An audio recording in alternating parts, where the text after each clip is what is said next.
કોટી જન્મ સમુત્થેન. ભાગવતની કથા ક્યારે મળે તો કહ્યું કરોડો જન્મ કોટી જન્મ સમુત્થેન પુણ્ય નૈવતુ લભ્યતે. કરોડ જન્મના પુણ્ય ભેગા થયા હોય અને એનું ભાથું જ્યારે ભેગું થાય ત્યારે તમને પરમાત્માની કથા મળે. એમને ભગવાનની કથા ન મળે. ભગવાનની બહુ કૃપા હોય તો તમને સત્સંગ મળે. ભાગ્ય વગર તમે ગમે તેટલા પૈસા કમાવ પણ પૈસાથી તમે પરમાત્માની કથામાં ન આવી શકો. પ્રભુની કથામાં તો કેવળ ને કેવળ તમે ભાગ્યથી જ આવી રહ્યા છો.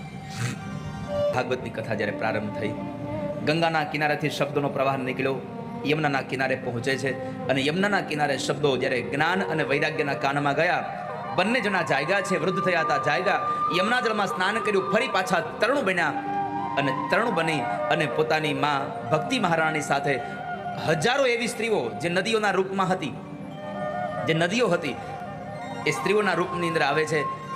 તીર્થના જે દેવતાઓ છે પુરુષના રૂપની અંદર ભક્તિ મહારાણી સાથે આવે છે અને એ ભક્તિ મહારાણી પોતાના બે દીકરાઓના હાથ પકડી અને સાથે લઈ જાય છે કે ચાલ તને હું કથામાં લઈ જાઉં. જે જગ્યાએ સત્સંગ થતો હતો ત્યાં લઈ જાય છે. એવમ નગાહ શ્રવણો રુધર્મે પ્રકાશ્યમાને ઋષિભિः સભાયા. એવમ નગાહ શ્રવણો રુધર્મે. અને એક એવો પ્રકાશ ફેલાયો જ્યારે સામેથી એક બહુ મોટું ટોળું હાલ્યું હતું.